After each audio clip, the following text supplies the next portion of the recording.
নমস্কার বন্ধুরা, welcome to Snigdha's kitchen. আজ আমি আপনাদের সঙ্গে শেয়ার করব এক নতুন ধরনের রেসিপি। কাতলা মাছের পেটি দিয়ে, মানে কাতলা মাছ দিয়ে আর কচু পাতা দিয়ে এক নতুন ধরনের পাতুরি তৈরি আমি করেছি, যেটা আমার খুবই ভালো লেগেছে। সেই পাতুরিটা আজ আমি আপনাদের সঙ্গে শেয়ার করছি। এর জন্য প্রথমেই আমি নিয়ে নিয়েছি 800 গ্রাম কাতলা মাছ। আর মাছটাকে আমি নুন হলুদ দিয়ে কিছুক্ষণ মাখিয়ে রেখেছিলাম আধ ঘন্টা ধরে। আর 1 কাপ জল দিয়ে মাছটাকে আমি সিদ্ধ করে নিয়েছি। এবার সিদ্ধ করা মাছগুলোকে তুলে নিয়েছি। এবার নিয়ে তার মধ্যে যত কাটা ছিল সব একটু একটু করে বেছে নিয়েছি। বেছে নিয়ে মাংসটাকে পুরো আলাদা করে নিয়েছি, এতে কোনো কাটা নেই, কাটা ছাড়া মাংসটাকে নিয়েছি। আর এর জন্যে মশলা নিয়েছি, 2টো পেঁয়াজ নিয়েছি। 2টো পেঁয়াজগুলোকে আমি একদম সরু সরু করে কেটে একটু আলাদা একটা কড়াতে ভেজে নিচ্ছি। আর এই পেঁয়াজের মধ্যে দিচ্ছি 1 চামচ ঝাল শুকনো লঙ্কা গুঁড়ো। আপনারা চাইলে এই সময় 2-4টে কাঁচা লঙ্কাও দিতে পারেন।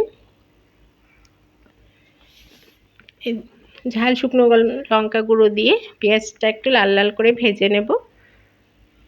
আর একটু নুন দিচ্ছি, যেহেতু মাছের সিদ্ধর সময় নুন দিয়েছি অল্প, এখানে সেই পরিমাণ মতো নুনটা দিলাম। আর 1 চামচ কাশ্মীরি শুকনো লঙ্কা গুঁড়ো দিলাম। পেঁয়াজটা ভাজা হয়ে গেছে লাল লাল করে, তখন মাছটা দিয়ে দিলাম। মাছটা দিয়ে 5 মিনিট মতো একটু নাড়িয়ে নেব। কম গ্যাসটা থাকবে, কিন্তু গ্যাসটা যেন কখনো পুরো ফুল গ্যাস না হয়, মিডিয়াম গ্যাসে আমি এই ভাজাটা পুরো করেছি। এবারে এর পাতুরির জন্য আমি নিয়েছি কাতলা মাছের ওই মাংসটা নিয়েছি। আর এর মধ্যে আরও দিলাম আধখানা নারকোলটা কুড়ে নিয়েছি। আর এর মধ্যে দেব 1 চামচ শাহি গরম মশলা গুঁড়ো। এই গরম মশলা, নারকোল দিয়ে আর মাছ যে পেঁয়াজ দিয়ে ভেজেছিলাম সব একসঙ্গে ভালো করে মাখিয়ে নিয়ে একটা পুর বানিয়ে নিয়েছি। পুরটাকে ঠান্ডা করেই নিয়েছি, নিয়ে ভালো করে মাখিয়ে নিয়েছি নারকোল দিয়ে, সব কিছু দিয়ে। এবারে কচু পাতা নিয়েছি। এবার কচু পাতার মধ্যে পাতুরিটাকে একটু 1/2 ইঞ্চি মতো মোটা করেছি আমি, আর একটু বড় করে ছড়িয়ে দিয়েছি। যেহেতু কচু পাতাগুলো বড়, পাতুরিটা বানাতে সেই পুরটাও একটু বেশি করে দিয়েছি, যাতে ভালো করে বড় বড় সুন্দর করে বানানো যায়। তবে এরা অন্য সময় পাতুরি করার জন্য আমি যে তেল দিই ভিতরে, এখানে কিন্তু কোনো তেল দিইনি, যেহেতু তেল দিয়ে পেঁয়াজটা ভাজা করেছি ওই জন্যে আর আমি এক্সট্রা কোনো তেল দিইনি।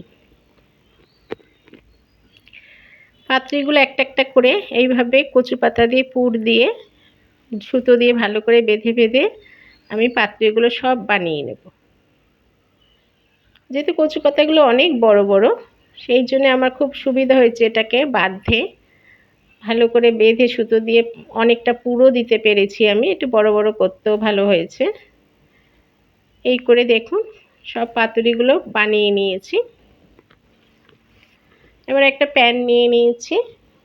প্যানে আপনারা চাইলে সর্ষের তেলও দিতে পারেন। আমি এখানে 2 চামচ সাদা তেল দিলাম।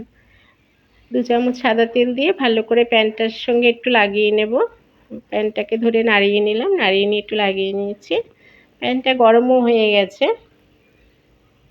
এখন কিন্তু মিডিয়াম গ্যাস করে দিয়েছি, ফুল গ্যাস করে দেব না, তাতে কচু পাতা যেহেতু নরম, সঙ্গে সঙ্গে বেশি গ্যাস দিলে পুড়ে যাবে।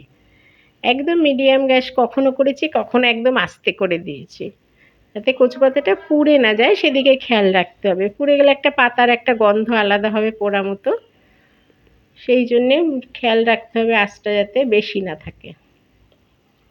এইভাবে কচু পাতার তৈরি পাতুরিগুলো আমি ভালো করে সাজিয়ে দিয়েছি, দিয়ে এবার 5 মিনিটের জন্য ঢাকনা দিয়ে দেব। এইভাবে 5 মিনিট ঢাকনা দিয়েছি, কখনো কখনো 5 মিনিট পরে পরে খুলে উল্টে দিয়েছি।